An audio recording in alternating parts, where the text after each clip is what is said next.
भगवान फरमाते हैं कि आगिरियम कुबियम नच्चा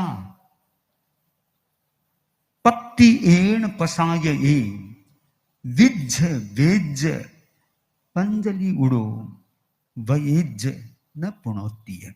तुम आचार्य के पास में रहते हो, आचार्य तुम्हें ज्ञान देते हैं, दर्शन की शिक्षा देते हैं, चारित्र का पालन कैसे करना चाहिए उस बारे में तुमको प्रेरित करते हैं, तप के मार्ग पर तुमको नियोजित करते हैं, सेवा के मार्ग में नियोजित करते हैं, तुम्हारी कर्म निर्जरा में गुरु सहयोग बनते हैं।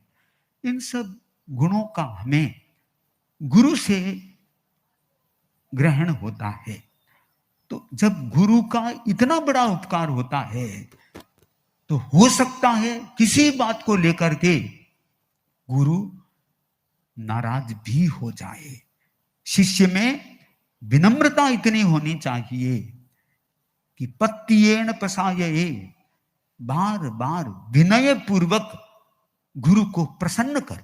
ऐसा नहीं, खास बात नहीं है कि भाई 5वां आ रहा है हम तो ऐसे ही तंग करेंगे गुरुओं को, कुछ भी हो। अरे ऐसा तुम तो बोलने वाले तो हो सकते हो, पर इस बोलने का परिणाम क्या होता है इस पर जरा ध्यान दो, हम गहराई पर ध्यान दें। गुरु हमारे लिए सब कुछ है। गुरुदेव द्वीप है, शरण प्रतिष्ठा गति है। गुरु दृष्टि जगत में सबसे बड़ी प्रगति है। गुरुदेव हमारे लिए शरण है, प्रतिष्ठा है, गति है, और उनकी दृष्टि हमारे लिए सबसे बड़ी प्रगति का कारण बन जाती है। हम गुरु की दृष्टि को समझने का प्रयास करें, कैसे गुरुओं की दृष्टि होती है। तो पत्तियेण पसाये, प्रत्यय के द्वारा, विश्वास के द्वारा कि गुरुदेव अब मेरी ये जो गलती हुई है वह पंजलि उड़ो, ऐसे हाथ जोड़ करके बनते, ये गलती हो गई, आइंदा ये गलती नहीं हो सकेगी, ऐसा संकल्प गुरु के सामने करे। गुरु को विनम्रता से रिझाए। गुरु ऐसे महापुरुष होते हैं जो हमें जीवन का ज्ञान कराते हैं। माता पिता हमें जन्म देते हैं, गुरु हमें जीवन देते हैं। तो जो जीवन देने वाले होते हैं वे बहुत बड़ी चीज होती है।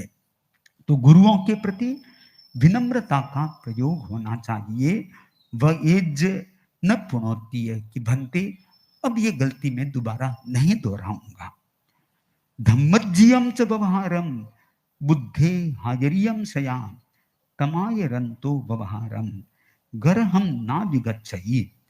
और वह शिष्य गरहा को प्राप्त नहीं होता, अवहेलना को प्राप्त नहीं होता, जो धर्मार्जित व्यवहार करता है, धार्मिक व्यवहार करता है। बुद्धे हायरियम सया, किसके प्रति? ज्ञानी पुरुष हो, आचार्य हो, इनके प्रति हमेशा धर्म का व्यवहार करता है। और तमाय रंतो व्यवहारम, वैसे व्यवहार का आचरण करता हुआ शिष्य कभी भी गरहा को प्राप्त नहीं होता। हमें ऐसा ज्ञान गुरुओं से मिलता है। जब गुरु ऐसा ज्ञान हमें प्रदान करते हैं तो कभी भी गुरु की आशातना नहीं करनी चाहिए।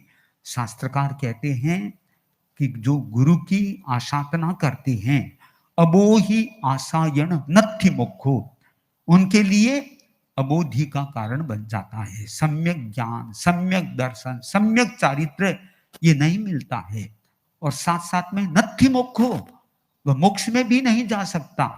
तो कितना बड़ा मार्गदर्शन हमें भगवान से मिला है। तुम गुरु के प्रति हमेशा समर्पित रहो। तुम गुरु के प्रति हमेशा समर्पित रहोगे, गुरु तुम्हारा बेड़ा पार कर देंगे।